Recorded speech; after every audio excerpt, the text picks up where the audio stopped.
नमस्कार मित्रांनो, आता हा प्रश्न पाहूया. हा यापूर्वी येऊन गेलेला प्रश्न आहे. अतिशय सोपा प्रश्न आहे. पण बरेच विद्यार्थी मित्रमैत्रिणी आहेत, ते असं म्हणतात, सर अपूर्णांकाच्या प्रश्नाला की भीती वाटते. कसा सोडवायचा? चुकेल का? अशी शंका येते. अजिबात घाबरायचं नाही.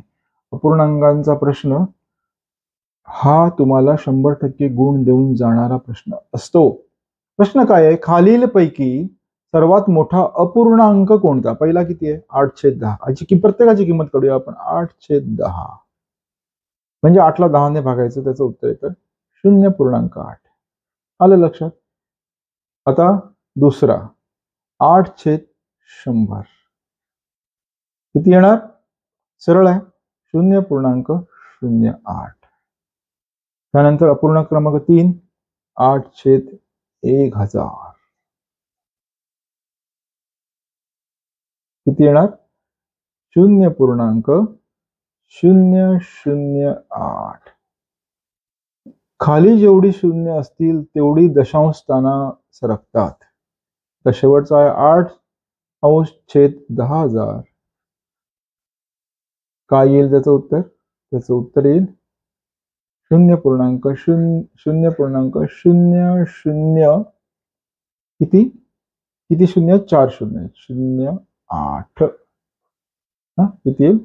0.0008. ओके. आता याच्यातील सगळ्यात लहान अपूर्णांक कोणता आणि मोठा कोणता हे कळलं पाहिजे. दशांश चिन्हानंतर ज्या अपूर्णांकामध्ये मोठी संख्या असते तो अपूर्णांक मोठा.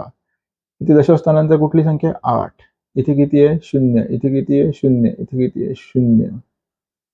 याचा अर्थ हा अपूर्णांक मोठा. म्हणजे 8चे समान 10 भाग केले तर तो भाग मोठा होईल 8चे 1000 भाग केल्यानंतर तयार होणाऱ्या भागापेक्षा.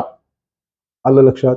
म्हणून या प्रश्नामध्ये 8/10 हा पर्याय योग्य आहे. त्यामुळे अपूर्णांकांचं गणित आलं तर घाबरून जाऊ नका. तुम्हाला गुरुसर क्लासमध्ये या सगळ्या गोष्टी शिकवलेल्या आहेत. फक्त एकदा व्हिडिओच्या बाहेर, फ्रेमच्या बाहेर गेलेली संख्या असल्यामुळे 0.08 ही संख्या लिहिलेली आहे इथे. व्हिडिओ आवडला असल्यास लाईक करा, शेअर करा, सबस्क्राईब करा. तुम्ही मला अनेक प्रश्न पाठवत आहात. त्या प्रश्नांचं सुलभ पद्धतीने निराकरण करून मी तुम्हाला ऑनलाईन ते व्हिडिओ पाठवलेले आहेत. परंतु काही विद्यार्थी मित्र तांत्रिकदृष्ट्या अशुद्ध भाषेमधले किंवा मर्यादित माहिती देणारे प्रश्न पाठवित आहेत. त्यामुळे अधिकृत प्रकाशनांच्या पुस्तकातले प्रश्न, अधिकृत संस्थांनी घेतलेल्या परीक्षेतील प्रश्न किंवा शासनाच्या परीक्षेतील प्रश्न हेच कृपया पाठवा. म्हणजे त्यामधली भाषा, प्रश्नाची भाषा ही तांत्रिकदृष्ट्या तर्कशुद्ध असते. त्यामुळे त्याचं अचूक उत्तर काढता येतं.